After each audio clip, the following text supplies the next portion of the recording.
And today's topic is choosing from the heart.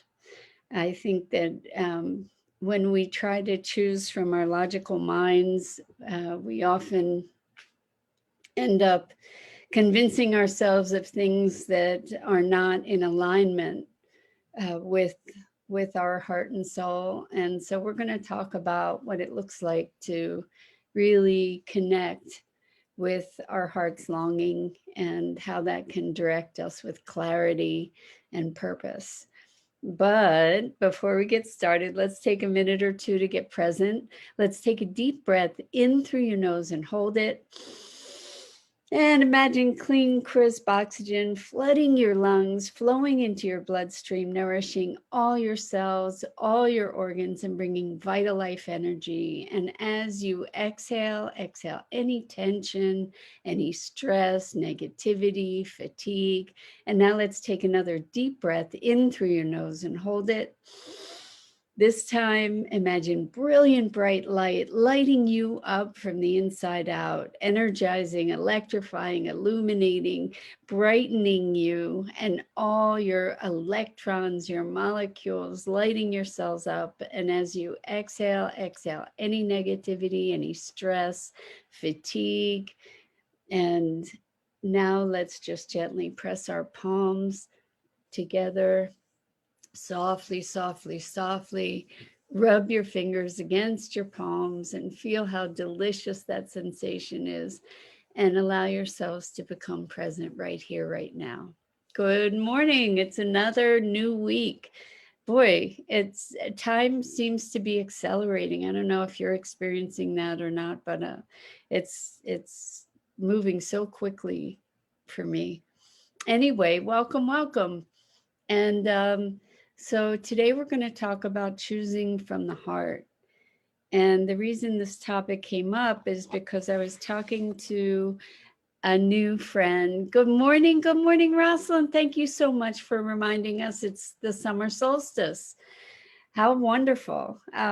Yes, we get to celebrate. We get to celebrate these wonderful celestial events, right? Because it's part of the wheel of creation and life. And what a treat to be honoring and recognizing nature and how we are connected. So thank you for that, Rosalind. Welcome, welcome, welcome to everybody who's here joining us.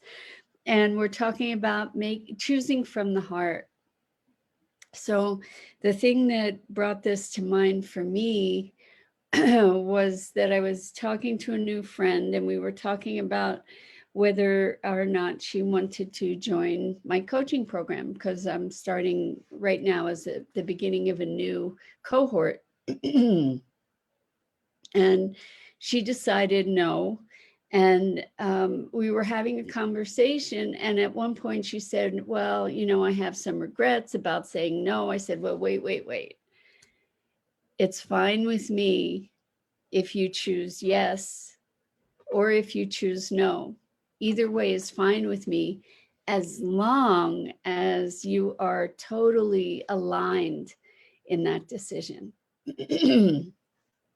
And as it turned out, she had been, as she said, thinking in 3D, thinking about financial concerns and being practical and logical and all of those things. And I'm not in any way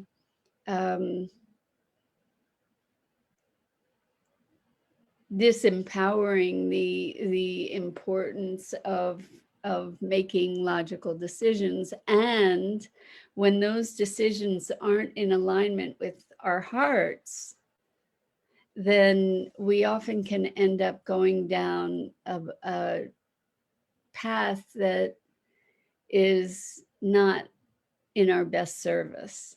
So I want to look at making choices and being able to truly check in with our hearts to see where we're aligned, because I truly believe that especially as we're moving from 3 to 5D, that our hearts have much more intelligence than our minds, that our hearts can guide us. And certainly this is a leap of faith.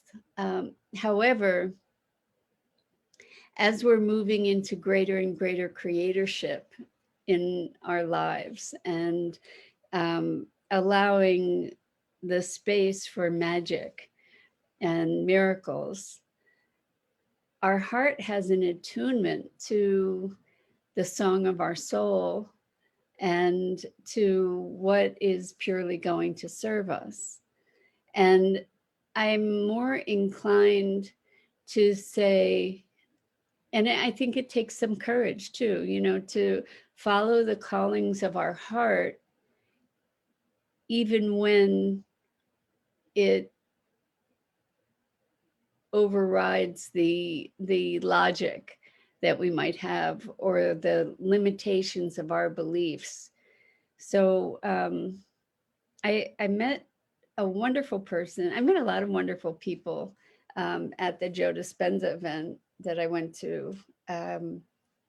It's now more than a week ago, in Cancun. And this one person was so interesting.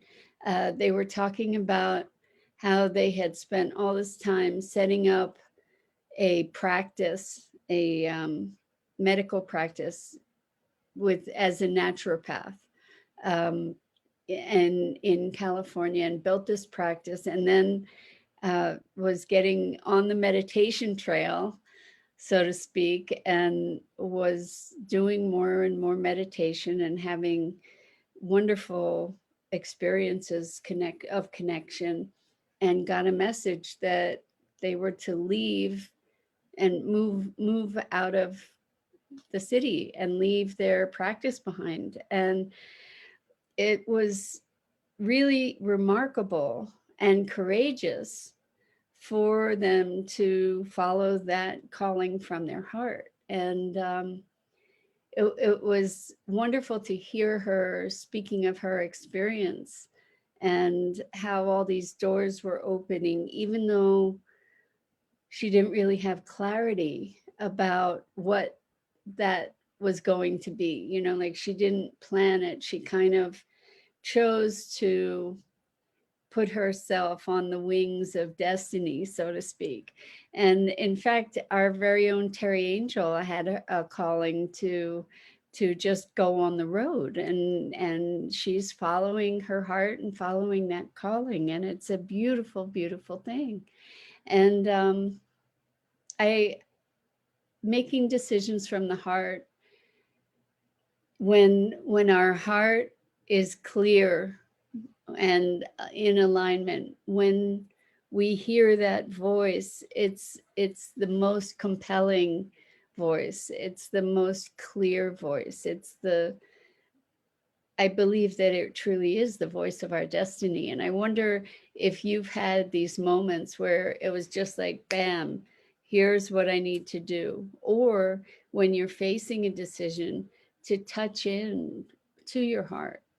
Do you do this as a practice? And if not, how about if we start experimenting with that, to bring ourselves to a place when we're faced by a decision, to see what the heart's calling is, to touch in, whether it's maybe to meditate, to find some silence, some quiet, and then ask yourself the question and notice, is that something that is part of your heart's desire? Is it something that is not? And if it is, then what's it going to take to follow that desire? And if it isn't, then to allow yourself, with the choosing of the heart, to silence the other conversation, the second guessing, and the doubt, and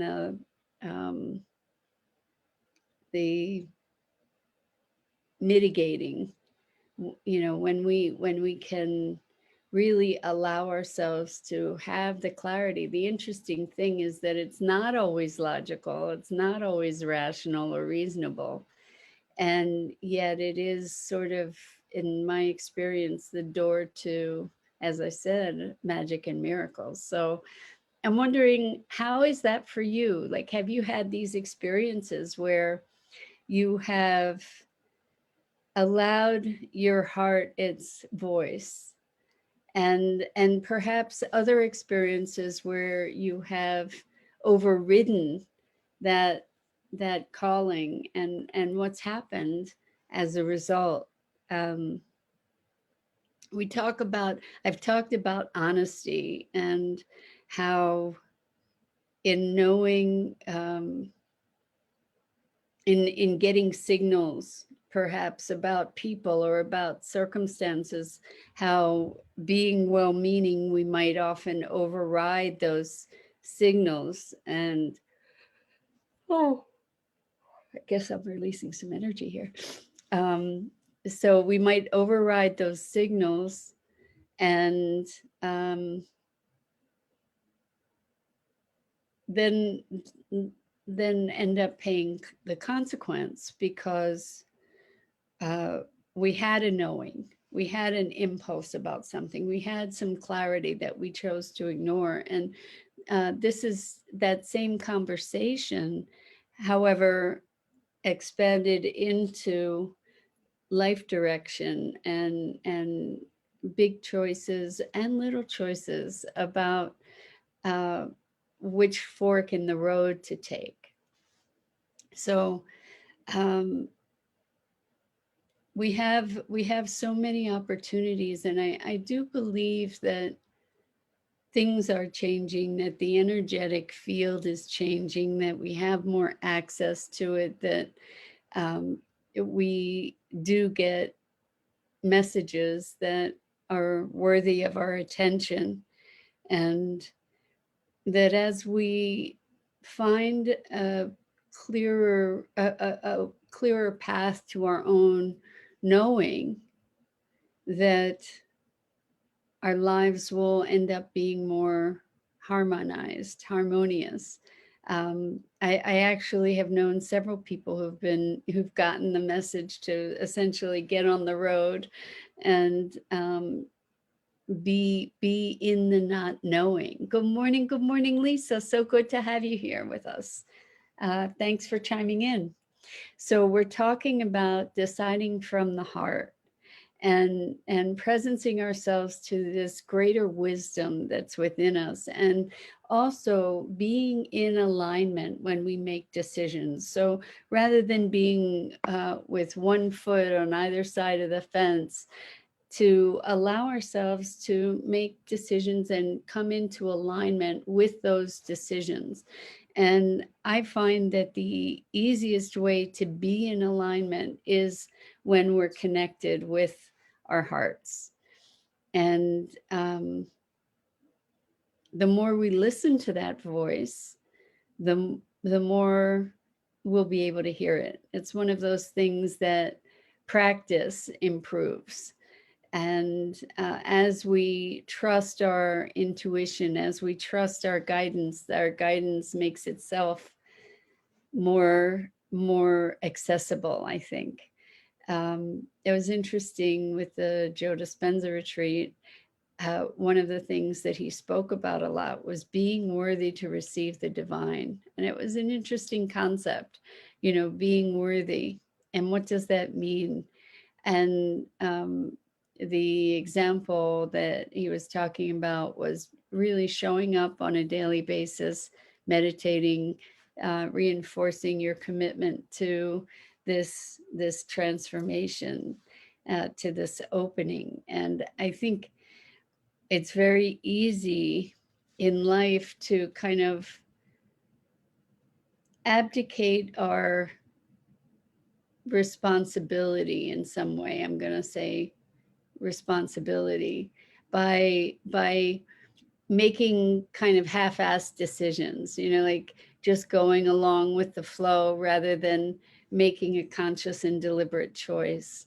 And there's such power in choice, and then making alignment with that choice, and getting to test periodically to see, is that still where I am aligned? This is really a practice of mindfulness, right? Because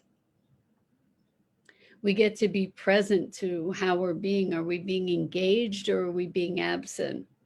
When when we don't have alignment with our choices, we tend to separate ourselves from our experience. We tend to kind of be numb or unconscious to our experiences. Good morning, Tammy. So good to have you here with us. Welcome. We're talking about choosing from the heart and using our innate guidance, connecting with our innate guidance and following that. And oftentimes we don't even think to ask. We often will sort of just go with the flow or go with what's easiest on the surface, and it may not be what our heart is speaking. And when we violate that, what happens is that it creates internal conflict. It makes us separate more from ourselves. So Rosalind says, yesterday I intended to drive 3 hours to visit my dad, but didn't. It took me 3 hours to decide not to. It felt like obligation. I trust I will find time with my dad when my heart can be aligned with choosing to go. Good for you, Rosalind. I mean, I think there's tremendous power in recognizing and honoring the feeling that was there. And when we're doing something out of obligation, typically we're not really aligned with it.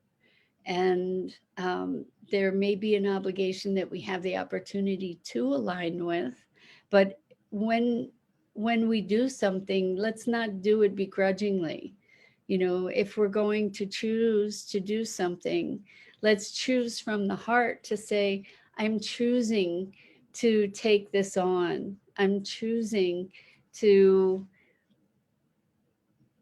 be aligned with my choice. So I remember family obligations growing up, and I didn't have this awareness about making the distinctions around choosing.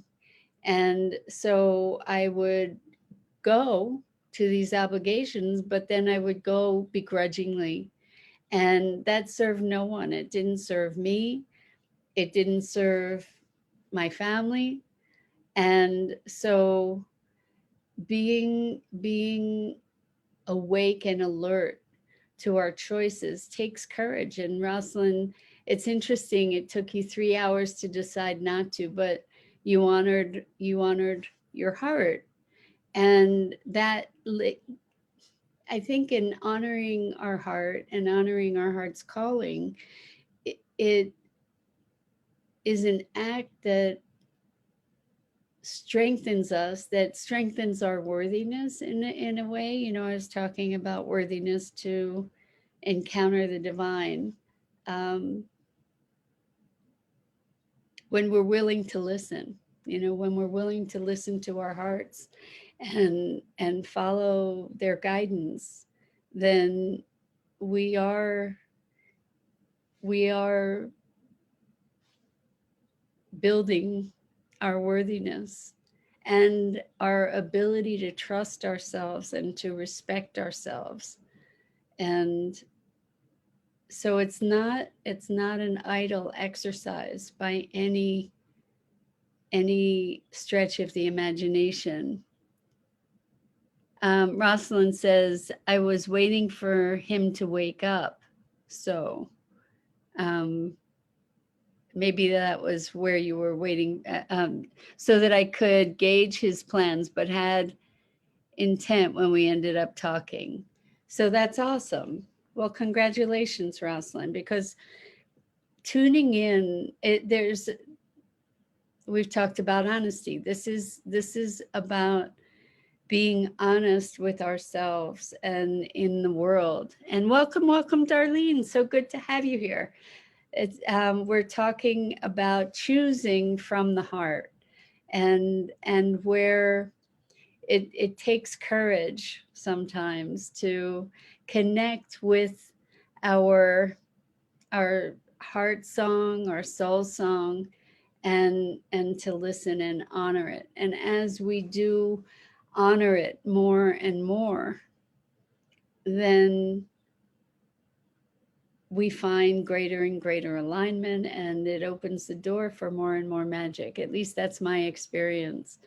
And so, Rosalind, by you choosing to not go visit your dad this time because it felt like obligation, you've opened the door to really honor your relationship with him and to go when there's the connection, when there's the calling. And I think that by honoring yourself in that context, you're also leaving room for a richer relationship with him, because you're not sacrificing yourself, so to speak. So there's not going to be room for resentment around that relationship.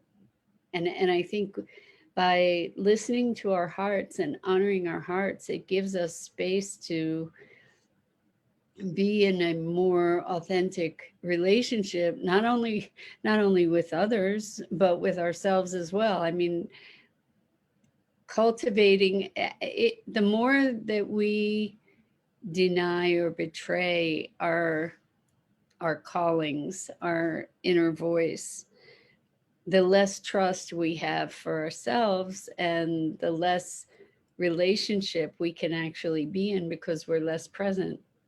And so in maybe a backwards way, honoring our heart and honoring our soul song, so to speak, is enables us to be more present in life and therefore more present with the other people in our lives. So I'm wondering about your experience, if you've had other kinds of experiences where you made a choice to honor your heart. Your mind might have said, oh, you should do this is how you should behave, this is what you should do, blah blah blah, on and on, but your heart says otherwise. So and then amazing things happen, doors open, magic happens. um, we move closer and closer to being our fullest and most expressed selves. So share some examples, share some kind of example where your mind said one thing, your heart said another. You chose to align with your heart and allow the noise of your mind to quiet, to choose the alignment with your heart. And then what happened? Because I do believe that that's the path of freedom. Freedom, because sometimes, our thinking mind is really just repeating a pattern of fear and limitation and doubt. And um, we do have the ability to transcend that. We do have the ability to recondition our beingness so that we're in greater alignment with ourselves. So many of us have allowed our logical, reasonable, rational mind to um, what's the word, to really dominate us and subvert our our desires, where we suffer due to all of the limiting beliefs that we have. And I think it's an evolution. I think there's a play between heart and mind. And as we listen more and more to our hearts, we probably have a greater ability to achieve alignment with our minds, heart and mind. And so I invite you to look at how you make your choices, how you make your decisions. Are you choosing from the heart? Are you choosing from your fears? Good afternoon, Pat. How wonderful to have you here. We are talking about choosing from the heart and ultimately aligning our whole selves with our choices. So